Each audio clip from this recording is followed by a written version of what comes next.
Qoqo sanibonani la ekhaya bafowethu, ngiyanibingelela igama ngosibusiso nguMashiya Ngasithola ngilapha emkhanya kude ngaphansi kwenkosi uMdletshe kwahlabisa esigodini sasempanzakazi kwaqubukana.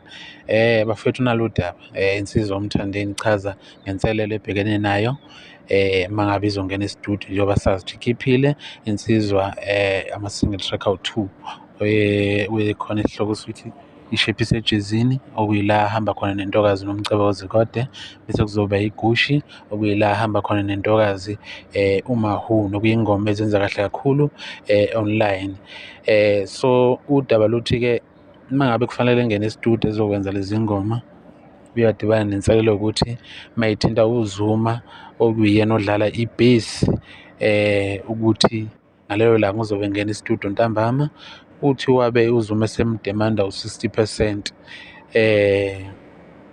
kwi-Iparis akayidlala ngonyaka odlule, njengoba sazi ukuthi uyena ade edlala i-bass guitar kwingoma ethi Iparis, kuyila uMthandeni ehamba khona nolwa, kuyingoma ephuma ngonyaka odlule makuzophela unyaka ngoba October kanje.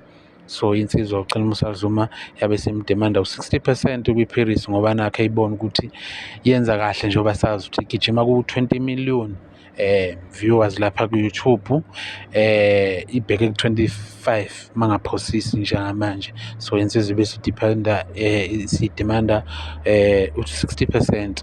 So ibe sibuza kuMthandeni ukuthi 60% kanjani ngoba ngikhokhelile imali yakho. But-ke angizokhuluma kakhulu, ikhona ividiyo iyalandela. Wena nje okwakho ngizokucela kuwena ngane yakwethu ukuze sizokwazi ukukhula njengoba siku-31 subscribers. Acela niqhubeke nisubscribe nisupport i-TV yethu encane ekhula ngesikhulu isivinini ukuze sizokwazi ukuthi sikuthulele zonke izinto ey'hamba kahle ney'ndaba nje ezenzakala ezweni. Tanko nayividiyo iyalandela.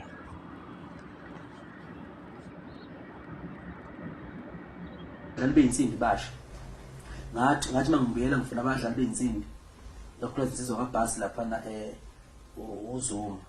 uZuma uyena wayeshaya ubhasi ku-Iparis.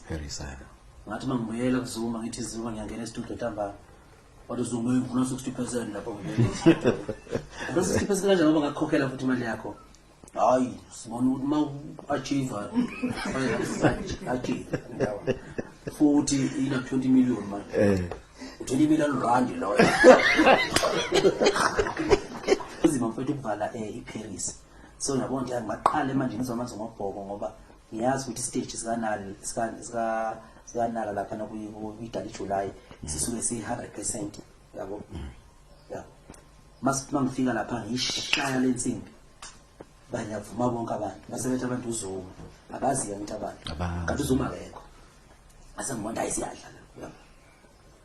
uZuma lokho ngimtshela ngiyabuya kuwe ndoda khona la wona Zuma ngiyabuya ngiyamunyanya le khona ayibona ijampa wona video futhi iyangigcwalisela, yabona isilaba nje noma sikhathi yabona ijampa uZuma ishaya isikhalanga nokubasket iyasho ukuthi ayikhabani.